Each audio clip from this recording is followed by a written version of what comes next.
வணக்கம். Tamil Nadu rain weather news. Tamil Nadu rain weather news சேனலை பார்ப்பதுக்கு முன்னாடி சேனலை மறக்காமல் சப்ஸ்கிரைப் பண்ணுங்கள், லைக் பண்ணுங்கள், ஷேர் பண்ணுங்கள். 26/12/2024 தற்போது மாலை வானிலை அறிக்கையை பார்ப்போம்.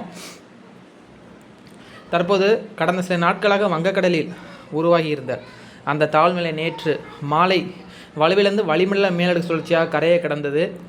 இதன் காரணமாக தற்போது சென்னை உள்ளிட்ட வடகடலோர பகுதிகளில் ஆங்காங்கே அங்கே மேகமூட்டம் மற்றும் சாரல் தூறல் மற்றும் மிதமான மழை பெய்து வருகின்றது. தற்போது சென்னை ஒட்டி உள்ள அந்த கடலோர பகுதி, அதேபோல் சென்னையோட உள்பகுதி, தெற்கு சென்னை, அதேபோல் புதுக்கோட்டை, திருச்சி ஒட்டியுள்ள பகுதி, காரைக்குடி வடக்கு பகுதி, இந்த பகுதியில் தற்போது மழை மிதமான மழை பதிவாகி வருகின்றது. திடீரென்று மேகங்கள் உருவாகும், மழை பொழியும், அதுக்கப்புறம் வெயில் அடிக்கும். இந்த மாதிரி தான் இருக்கும். ஏன்னா இது ஒரு மாய்ஸ்டர் தான். இது அதாவது இந்த மழை பெய்யும் போது பனியும் இருக்கும். அந்த இடத்துல நீங்கள் பார்க்கும்போது தெரியும், பியூராக பெய்யாது, பனியோடு தான் அந்த மழை பெய்யும். காரணம் வறண்ட காற்று நமக்கு நம்மளோட தமிழ்நாடு ஒட்டியுள்ள பகுதிகளில் பரவி இருப்பதன் காரணமாக அந்த மழை மேகங்கள் என்ன ஆகும்னா அந்த வறண்ட காற்றுடன் இணைந்து பனி மற்றும் குளிர் அதோடு அந்த மழை பெய்யும்.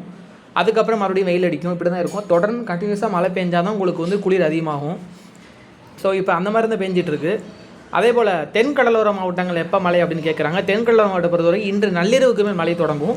நள்ளிரவுக்கு மேல் சாரல் தூறல் மிதமான மழை இருக்கும். ஒரு சில இடங்களில் கனமழை இருக்கும். ஓரிரு இடங்களில் மிக கனமழை இருக்கும்.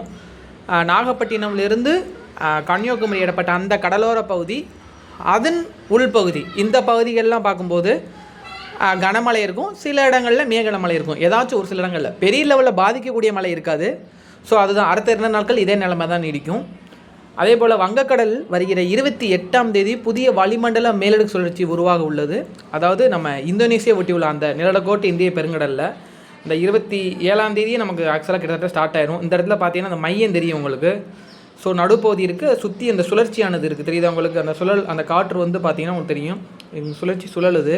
பொதுவாக லோ லேட்டியூட் தான் ஃபார்ம் ஆகும். இப்போ அக்டோபரில் இந்த இடத்துல ஃபார்ம் ஆகும், ஸ்ட்ரைட்டாக வரும். ஆனால் இப்போ ஃபார்ம் ஆகுது மான்சூன் இங்கே தான் இந்தோனேசியா ஒட்டியுள்ள தான் ஃபார்ம் ஆகும். நான் உங்களுக்கு இது பண்ணி காமிக்கிறேன், பார்த்தா உங்களுக்கு தெரியும். இந்த இடத்துல தான் ஃபார்ம் ஆகும். இது வரும் நாட்களில் நிலநடுக்கோட்டு இந்திய பெருங்கடல் வழியாக காற்றழுத்த தாழ்நிலை, அதாவது இப்போ வளிமண்டல மேல் சுழற்சியாக இருக்கிறது, அடுத்து காற்றழுத்த தாழ்நிலையாக மாறும். இது 29ஆம் தேதி இலங்கையை நெருங்கும். 29 இரவு தமிழக கடலோர மாவட்டங்களில் பரவலாக மழை இருக்கும். டெல்டா, தெற்கு டெல்டா மற்றும் தென் கடலோர மாவட்டங்களில் ஓரிடங்களில் கனமழை இருக்கும். இந்த 30, 31 இந்த எடுத்துக்கிட்டோம்னா, அதாவது டிசம்பர் 30, 31 இந்த 2 நாட்கள் தான் தென் கடலோர பகுதிகளில் அதிக கனமழைக்கான வாய்ப்பு இருக்கும். ஏன்னா இது இந்த இடத்துல ஸ்டால் ஆகுது ஒரு 3 டேஸு.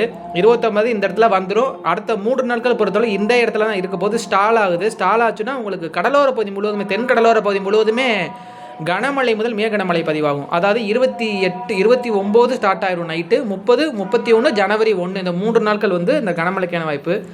அது நீங்கள் பார்த்தா தெரியும். நம்ம இப்போ க்ளவுட் ஸ்பெசிபிகேஷனுக்கு போவோம்.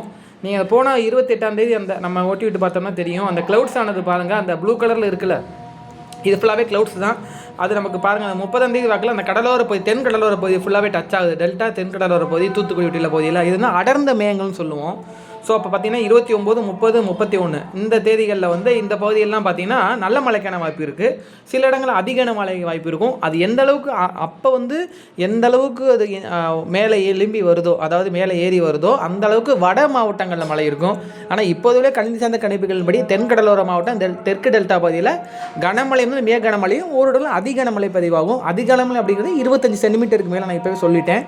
அதாவது இந்த 3 நாட்களில் ஒரு நாள் தொடர் மழையாகவும் இருக்கும். அதாவது 29 night, December 23 night, December 30, December 31, ஜனவரி 1 இந்த 4 நாட்களில் ஒரு நாள் தொடர் மழையாக இருக்கும், ஒரு நாள் அதிக கனமழையாக இருக்கும். தென் கடலோர பகுதியில் ஏதாச்சும் ஒரு சில இடங்களில் இருக்கும், நிச்சயமாக ரெக்கார்ட் ஆகும். ஏன்னா பனியோடு தான் பெய்யும். ஏன்னா உங்களுக்கு வறண்ட காற்றுடன் இணைந்து பெய்கிறது தான். வறண்ட காற்றுங்கிறது குளிர்காற்று. ஈரப்பதமான காற்று வரும்போது அந்த குளிர்காற்று ஈரமான காற்றும் வளிமண்டலத்தில் இதாகும் போது சேரும்போது என்ன ஆகும்னா, பனியுடன் சேர்ந்து நீங்கள் மழை பெய்யும்போது பார்த்தா பனியாக இருக்கும், ஒரே ஃபாகாக இருக்கும், ஆனால் மழை பெய்யும். அந்த மாதிரி மழை பெய்கிறப்ப பார்க்கும்போது எக்ஸ்ட்ரீம் ரெயின் அதிகமாக ரெக்கார்ட் ஆகிருக்கு. இந்த மாதிரி பனியோடு சேர்ந்து பெய்கிறது அதிகமாக கடந்த காலங்களில் எக்ஸ்ட்ரீம் ரெயின் ரெக்கார்ட் ஆகிருக்கு. ஸோ இதுதான் இப்போ உள்ள வானிலை அமைப்பு உள்ள இது. இப்போ அடுத்து பாருங்கள், நமக்கு இப்போ அதாவது இப்போ அந்த தென் கடலோர பகுதியில் எப்போ மழை அப்படின்னா, ஒரு க்ளவுட்ஸ் தெரியுது உங்களுக்கு. நான் ஒரு இது மாதிரி போட்டிருக்கேன் பாருங்கள், அந்த க்ளவுட்ஸ் தெரியுது உங்களுக்கு. இந்த பக்கம் அம்புக்குறி மாதிரி போட்டிருக்கேன். அந்த க்ளவுட்ஸ் அப்படியே வரும். அதாவது இன்று நள்ளிரவுக்கு மேலே இந்த க்ளவுட்ஸ் அப்படியே உள்ளே வரும். இது ஈரப்பதமான க்ளவுட்ஸு. இந்த க்ளவுட்ஸ் என்னது உள்ளே வரும்போது தென் கடலோர மாவட்டங்கள்லேயும் தெற்கு டெல்டா பகுதியில் மழை இருக்கும். இப்போ வட உள் மாவட்டங்களில் மழை பெய்யும். அந்த சிஸ்டம் கரையை கடந்து கிழக்கு காற்று மூலியமாக மழை பெஞ்சிட்டு இருக்கு. கிழக்கு காற்று வந்து இந்த இரவு முதல் தென் கடலோர பகுதி திரும்ப ஆரம்பிக்கும் போது பரவலாக மழைக்கான வாய்ப்பு இருக்குது. நள்ளிரவுக்கு மேலே அடுத்த 2 நாட்கள் தென் கடலோர பகுதிக்கும் கனமழை இருக்குது. ஒரு சில இடங்களில் மிக கனமழை இருக்கும். ஆனால் பாதிக்கக்கூடிய மழை இந்த 27, 28ஆம் தேதி இருக்காது. நான் சொல்கிறது 30ஆம் தேதிக்கு அப்புறம் வர அந்த தாழ்வு நிலை இருக்குல்ல, அந்த நிலநடுக்கோட்டு இந்திய பெண் வழியாக லோ லட்டில் வர்றது அந்த டைம் தான் பாதிக்கக்கூடிய மழை நிச்சயமாக இருக்கிறதுக்கு அதிக வாய்ப்பு இருக்குது. பாதையில் ஏதேனும் மாற்றம் இருந்தால், வானிலை ஏதேனும் மாற்றம் இருந்தால் விரைவில் அடுத்த கட்ட வானிலை பதிவை நான் பதிவிடுகிறேன். எச்சரிக்கையாக இருங்க. நன்றி, வணக்கம். சேனலை மறக்காமல் சப்ஸ்கிரைப் பண்ணுங்கள். நாளை காலை மற்றொரு வானொலியில் சந்திப்போம்.